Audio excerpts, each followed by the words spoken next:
श्री सीतानाथ समारंभां श्रीरामानन्दार्य मध्यमाम् अस्मदाचार्यपर्यन्तां वन्दे श्रीगुरुपरम्परां वन्दे श्रीगुरुपरम्परां। सभी को नमो राघवाय, राधे राधे, जय श्री राम। आज हम जानेंगे कि आखिर गुरु क्या होता है, गुरु तत्व क्या है, या गुरु बनाना हमारे लिए क्यों आवश्यक है। तो इस बात को मैं एक उदाहरण द्वारा आपको समझाऊंगा। जैसे कोई बहुत प्रतिष्ठित आदमी हो और उसका कोई बेटा, छोटा या पोता कहीं गुम जाए, तो वो कैसे अपने घर तक पहुंचेगा? वो यही बताएगा ना कि मैं अमुक व्यक्ति का पोता हूँ या अमुक व्यक्ति का बेटा हूँ।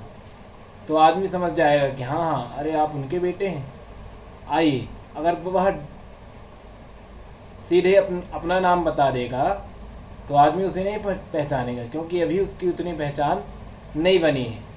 पर अगर वो अपने दादाजी का, अपने पिताजी का नाम बताएगा तो आदमी उसे तुरंत पहचान लेंगे।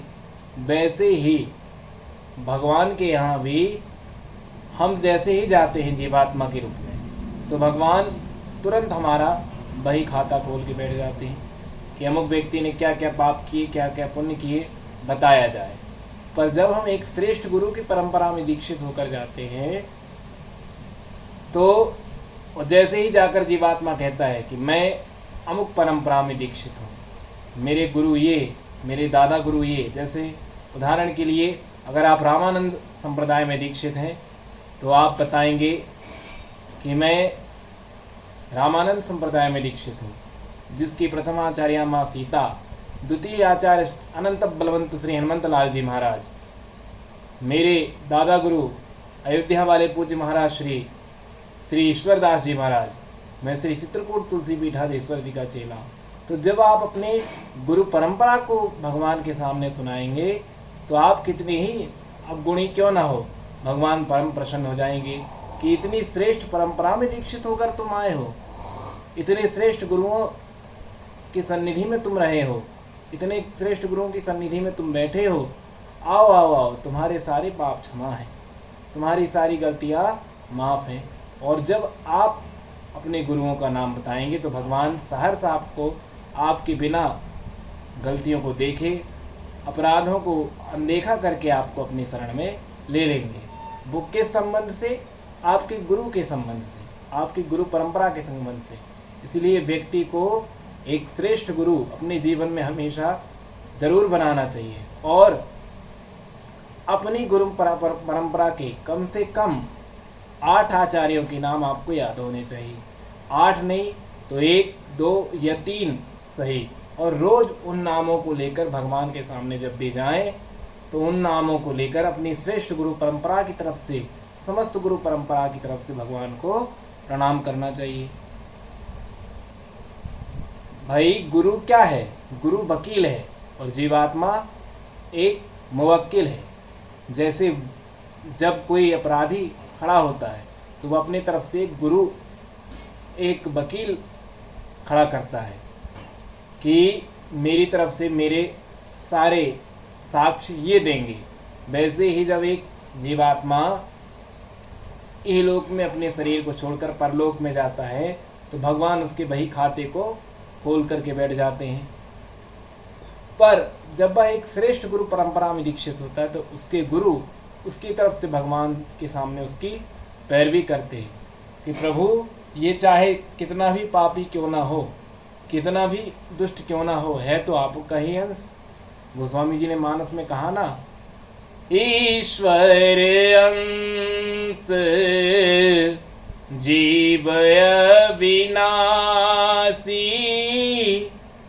चेतन अमल सहज सुख राशि, सो माया बस, सो माया बस, भयं गोसाई ओ बंध्यो कीर मरे कटकी नाई, बंध्यो कीर मरे कटकी नाई।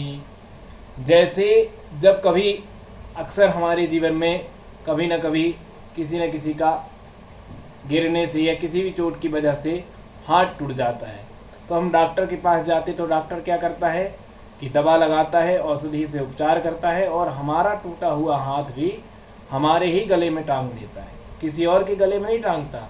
हमारा हाथ टूटा है तो वह प्लास्टर लगा करके हमारे ही गले में हमारा हाथ टांग देता है।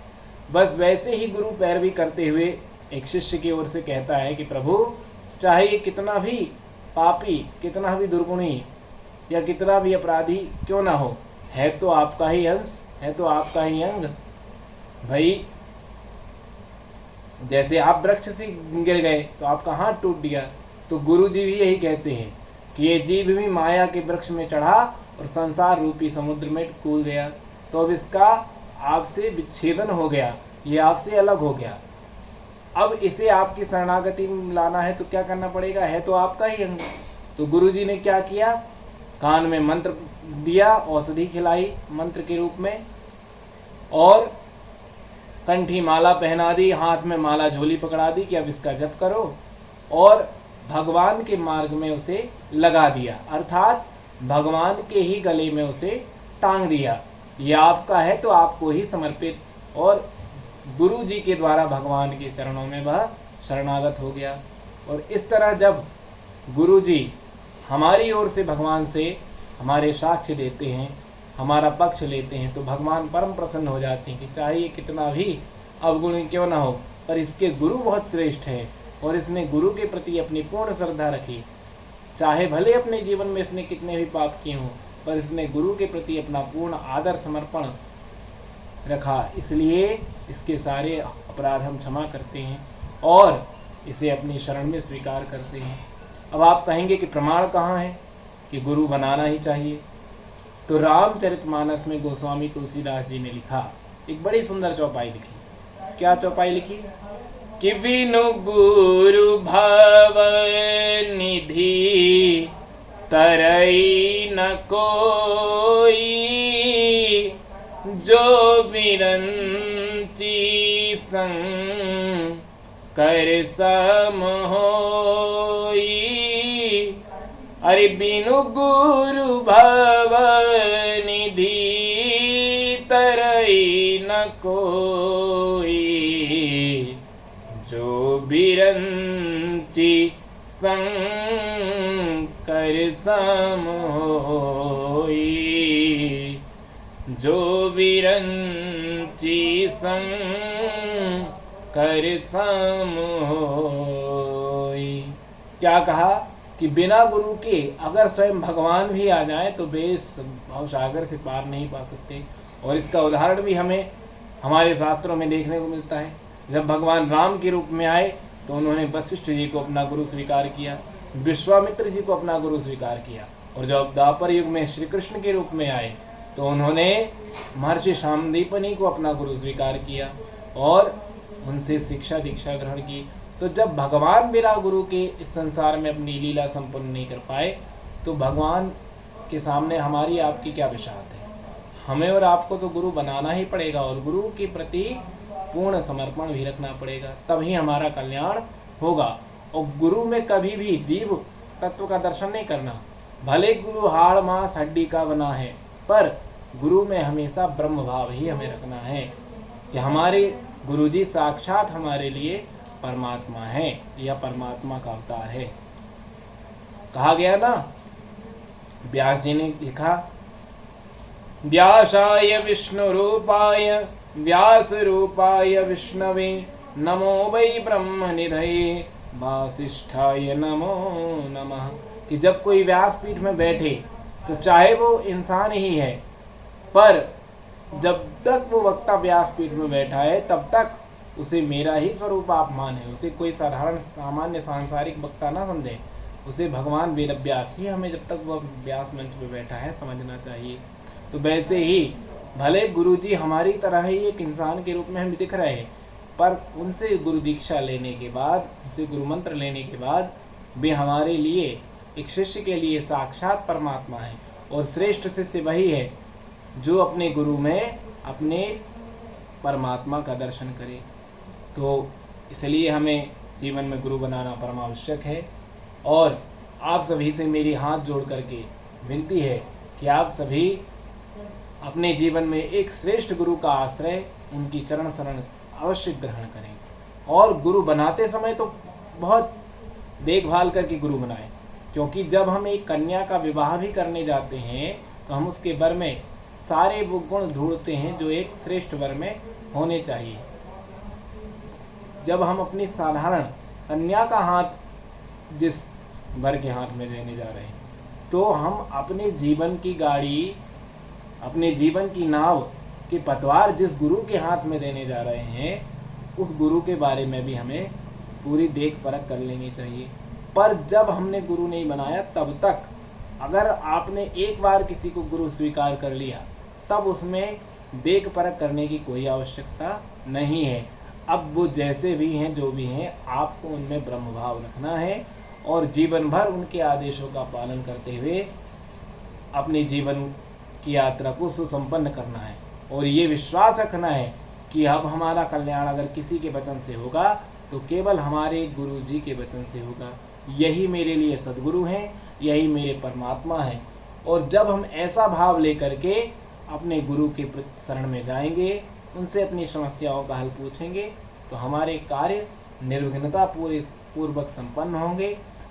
और वे भगवत प्राप्ति का जो मार्ग हमें बताएंगे, अगर हमें पूरी श्रद्धा और विश्वास है, तो एक न एक दिन उस मार्ग से हमें भगवान का साक्षात्कार प्रत्यक्ष या परोक्ष रूप में, किसी भी रूप में अवश्य होगा। इसलिए अपने गुरु के प्रति पूर्ण विश्वास रखना चाहिए और अपने जीवन में एक श्रेष्ठ गुरु अवश्य बनाना चाहिए। सभी को पुनः से नमो राघवाय। जय श्री राम। राधे राधे।